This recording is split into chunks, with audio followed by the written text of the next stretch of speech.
Hello, my friend. Welcome to today's podcast episode. And today I'm going to be talking about 3 things that really have played a big impact in my life this year.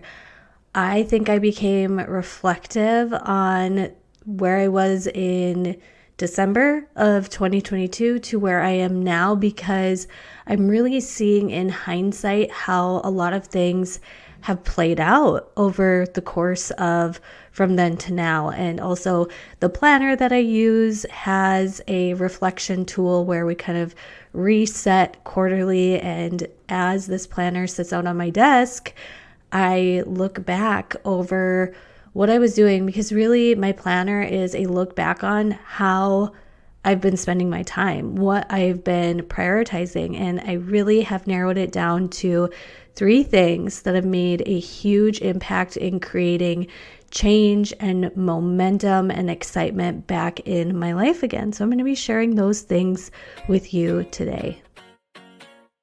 Welcome to the Living in Sync podcast, where we will talk about the biological blueprint of your cycle and how your hormones impact every area of your life. I'm your host, Joelle, certified nutritionist, mom of 2, fitness coach for over a decade, and I want to help you better understand your cycle to work with your body in achieving your goals. I will teach you how to care for your body in a well-rounded and realistic way that caters to your season of life and feel freaking amazing. In every episode, you will get tips, takeaways, and just feel like this is a heart-to-heart chat with a friend. Let's roll into today's episode. I'm probably really early to the game on reflecting of 2023 already, because at the time of this recording, we're in October, but November, December, they get crazy with the holidays, the new year. And a cool thing about what I've done quarterly and each month is look back and reflect. I also have it set to reflect and be intentional about each quarter. So I already know going into quarter 4 what I'm focusing on, what matters to me, how I'm going to spend my time, what boundaries I'm going to put in place, what I'm going to do and what I'm not going to do. And that really led me to thinking about these 3 things that have truly helped me. And I don't say this for over exaggeration, but these 3 things have changed my life this year. These 3 things where if I look back on where I was November, December of 2022 and how I felt and how I feel now, I'm like, okay, I know it really boils down to these 3 things. And the first thing is, in my planner, I wrote out on the front page cover. So, when you get like a new planner, a new notebook, there's that like hard backing cover, and usually it's just plain, right? At the beginning of 2023, I wrote out this prayer, and I believe I shared this prayer. I didn't share this prayer on here, but I shared it in the Feminine Edge Collective. I will pop it into the Patreon page today. When this launches, I'll pop it into the Patreon page, because this has been my 2023 prayer. And this prayer has really been grounding for me in this entire year. This prayer has hit my heart. This prayer is all about what matters to me. This prayer keeps me centered and focused. I prayed. I didn't even ask for anything in specific, but what I really put into this prayer was where I wanted my heart and soul and what I wanted to feel in this year of 2023. And I have grounded to it. I have stuck in it. I've reflected back to it, not as much as I've even wanted to, but I remember that it's there. And my planner is something that stays by my desk. It is something where I lean into each and every week for organization, but it was, first quarter kind of hard for me to remember, go back to that prayer. But I've leaned on it, and I know that this prayer has positively impacted me in such a huge way this year. Also, I have been grounding myself in a particular song. So the song, and I talked about it on the previous girl chat, is called Keep Me in the Moment by Jeremy Camp. And for me, I know that I have always looked at how is this going to get me to something else, and wanting to know the full plan, path, direction, and outcome of what I'm doing and why I'm doing it. But I really had a few years where I was just trying to forcefully navigate my life and the outcomes. I was forcefully trying to navigate and dictate where the direction of my life was going. And I think now all of that time served a purpose, but also like, where could I be if I would have stopped trying to only make what I wanted to do work and lived in this way where I'm going to kind of share with you a couple more things of changing things around and truly feeling like I'm on a new and exciting path that I know is right for me. It's great for me. It's working out for me kind of in an effortless way, but I still see how all those years played a role in this, but also how much further could I be if I stopped trying to be the full-on the driver in my car, and really leaned into, and for me it's my faith, but really leaning into, I'm not doing this alone. I'm not on my own. I don't need to have the whole path planned out at the moment. And so I think for me, the prayer and the song were the grounding and the anchoring piece for me to remind me to stay in the moment, to understand that there is a better plan and path for me than I've even imagined for myself, to take the next right step, to look at where life is right now and how good it is right now, and not always needing to be making more, proving more, going for more, achieving more. Like, I really just see life right now as it is for what it is, and I'm grateful for where I'm at and exactly where I am and where things go from here. Like, I'm not attached to that outcome anymore. And I really think for me, it was that song and that prayer that have grounded me in that feeling. So that is the one thing that really has impacted making a change in my life this year. The second thing is networking community. So surrounding myself with people that are positive, surrounding myself with people that are going to challenge me and call me out and give creative ideas, but also bring me back to that grounding, peaceful feeling of like, but is that what you want? Asking me that question sometimes. And meeting new people, and always be meeting new people. It's been my network and the relationships that I have made that have kind of effortlessly grown this new endeavor for me.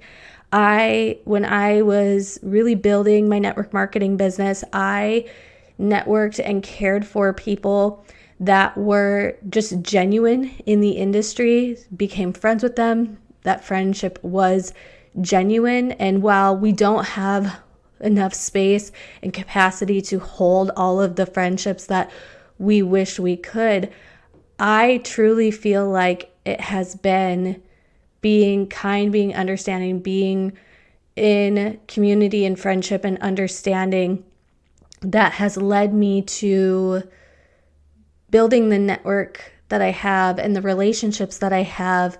And it's been that network and those relationships and treating people really well and doing a good job, just doing a good job with podcast production when I had just 1, then 2, then 3 clients has led to growth and growth and growth, and meeting new people and networking and really just genuinely putting myself out there in both online situations and groups and experiences, but also in community. I had this conversation with a friend who has really kind of watched what I've done over the last year and sometimes we get caught up in this rigmarole. Maybe those of you who aren't in the online business space won't understand this, but those of you who are, you'll get what I mean when I say we hear from experts and from people how to build a business and like how to, like what to do, set up a this, get that going, put out there, create this type of content, and da da da da da da da da da. And that'll bring you customers and want people to start working with you and be interested in it. And I haven't done really any of that up until this point. And I'm not worried about what the future holds with the various endeavors I've got going on, partially because there isn't all the weight in one endeavor. That has a lot to do with it.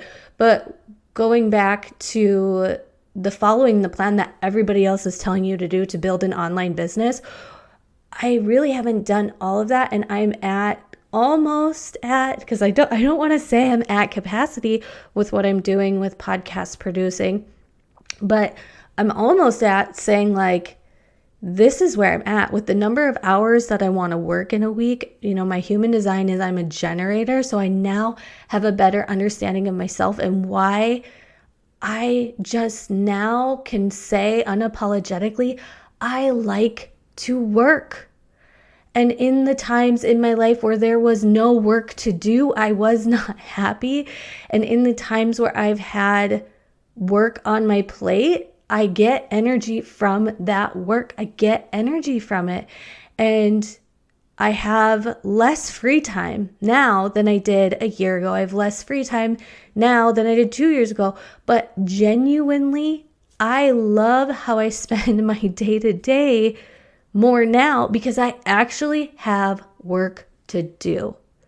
And the work actually feels like a result, right? Because when I was just constantly trying to do group coaching or trying to sell my Living in Sync method course, it was just like trying to have people come into that, and a lot of you guys love my cycle syncing content, and I love giving it to you guys for free or at very low cost in the Patreon account. But when I was in that, it felt like I was doing the work, and then there was really sometimes a result, but sometimes not. Whereas with podcast production, I see an episode come to me as a raw file, and then by the time I'm done with it, it is polished, it's ready to be scheduled, it's produced, there's show notes.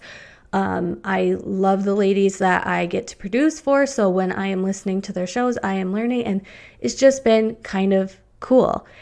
And it's been the network and taking care of the clients that I have and doing my best and staying in authenticity to my values and caring for other people, wanting to see other people win, and also surrounding myself with other people that want to see me win, meeting new people. That has been life-changing for me this year. And I know with social media, we get the misconception of like, oh, a lot of followers or going into a certain group setting or a mastermind, like that's going to be networking, that's going to build your connection. But I would really be cautious and be careful to putting yourself into rooms where people are wanting certain outcomes. I would go into the rooms where everybody's just really kind of there to support and to network and connect. And still reading The Success Principles, you guys, it's a long book, The Success Principles by Jack Canfield, and he had a whole chapter on who you surround yourself with and who you network with, and who, the 5 people that you are surrounded by with. But like, I don't get that in the sense of like cut people out if they're not this type of person, because I have a few friends where they are just so absolutely amazing in so many different ways. And they're just all so unique and different. I don't need everybody to be an entrepreneur that's making money, has a social media presence. Like, I don't need to be in that type of circle or bubble only. I have very diverse relationships, and not everybody that I'm friends with is friends with each other. And I think this has just been really cool over this last year to see really how people and networking really can make a big impact. I got even a question from somebody that was like, how have you been able to be a guest on some big podcast shows like the Stephanie Gass Show and Chelsea Joe's Systemize Your Life and Emily Nichols' show and stuff like that? And I'm just like, you know what? I built a relationship with them first. The relationship came first, and then the exchange came later down the line. And I still, I don't talk to Steph or Chelsea as much, but I still love and appreciate and want to see them shine and succeed in their craft and what they do. But it started with genuine relationship, genuine friendship, and genuine care. And I think that can continue even if, we don't hear from each other that often or that frequently. I know that grounded in my heart is wanting to see others win, wanting and being around other people who want to see me win, and also getting in new spaces, because you never know where you're going to find that one friend that's there to make you laugh, or that one friend that's going to teach you something new, or that one friend who's going to keep you grounded, or that one friend that's going to help you up level, or that one friend that's just really going to challenge you, or the one friend that does things completely different than you. And so I just think people in real life, not just people on social media. I think it's cool how social media has made it so we can be in people's worlds from afar, right? Like this podcast, for example, is a way for you to come into my circle and hear different things that I've been working through and whatever. It's kind of like it's one-sided in a way, right?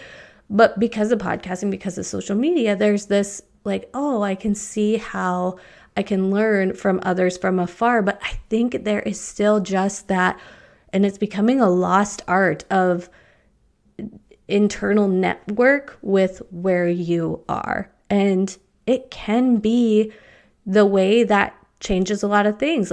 I don't need to broadcast my services on social media because people are coming to me. I'm getting referrals.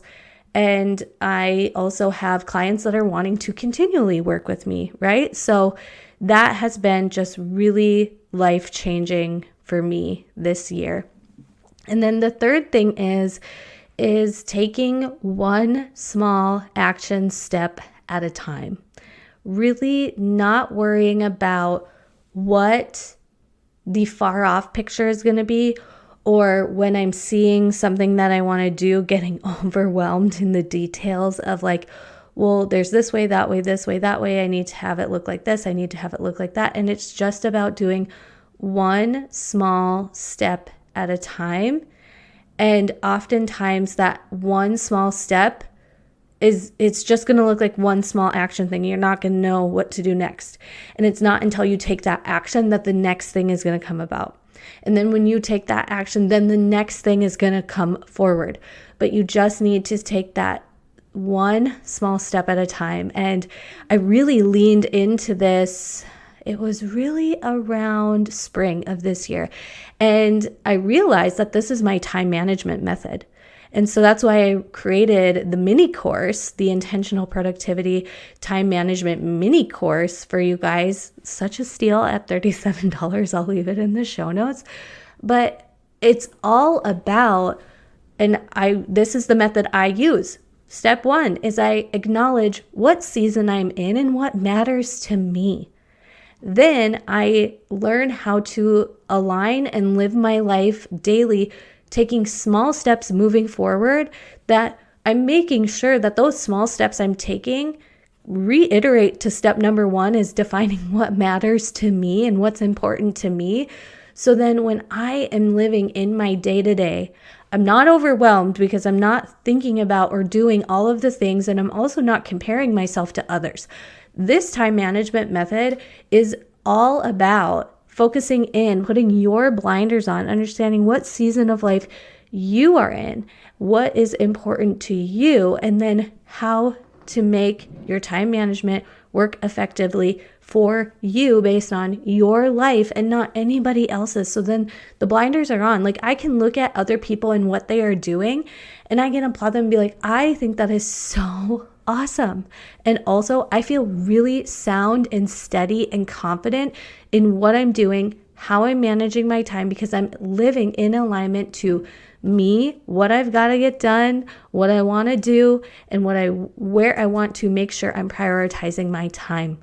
And for me, as somebody who has a 7 and 5-year-old, a husband that is heavy into his career and community efforts for himself, and I can look at, okay, what I'm doing is right for me, it's aligned for me, it keeps me balanced, it keeps me focused, and it really is my time management method, and why I'm so glad I created a mini course for you guys this summer to follow this, because I get asked, well, how do you do all that you do? And really, it boils down to this time management method. I know what matters to me. I know what is important to me. I know what I want to focus on. And each day I do small things, and each day is different. It's not always the same, right? And each day I do small things to care for those intentional priorities, or 4 focuses, I think I start calling them in the course. And to me, it just keeps me feeling so aligned and so intentional in my day-to-day, and also so grounded in where I'm at in life, my season of life, and what's important to me, okay? So those are the 3 things that really changed my life this year. And the first thing I talked about was my prayer that I wrote out for the year that I kept leaning into, and I kept referring back to, and it's on the front cover page of my planner, as well as a song that kind of aligned with that. So whether it's a song for you, whether it's a prayer, whether it's, just a visual reminder of some sort to keep you grounded and supported. Second thing was network and community, being around positive people that challenge you, meeting new people, both, yes, social media, but I'm really talking in person. I think after 2020, even introverts need to extrovert and be around people at times. Like, people can really just make a big positive impact in your life. And if somebody crosses your path where there is challenge and difficulty, you grow through that too. You grow through those experiences as well. And then the third thing is my time management method, doing one small step at a time that keeps me focused on what matters to me, what's important to me, and where I want to go. So those are the 3 things that really impacted my life. I hope you guys enjoyed this episode today. If you did, please share it up on your social media. Tag me. My favorite DMs to receive are, Joelle, I listened to your podcast today. Those are my absolute favorite to open and to read and to respond to. I thank you, my friend. And I also want to see you win. I want to see you shine. I want you to reflect not every year that we have in this life is going to feel what I'm feeling now, but I spent a lot of years just really trying to force things and make things work. And while I put in work this year, I was intentional and I was focused and I tried things and I was in the work. I just made sure that I stayed in taking one step at a time, not overthinking, not overanalyzing, just being where I am and looking at what is coming forth in front of me and taking one step at a time. So thanks so much for listening, my friend. I hope you have a great day. Thank you for listening to today's episode. If you loved what you heard or you want to share your favorite episode topics, please leave a rating and review. This helps the podcast growth and gives people an idea of what the podcast is all about. Something new and exciting that I wanted to share with you before we go is that we now have a Patreon page. This has replaced the Feminine Edge collective community in a cohesive place that is easier for me to manage and cheaper for you. If you are interested in our monthly classes, exclusive day in the life vlogs, Bible studies, community Q&A, and more, go to patreon.com/livingInSync and join for just $5 a month. Check out the show notes for any links or details of things referenced in today's episode, and I look forward to chatting with you in the next one.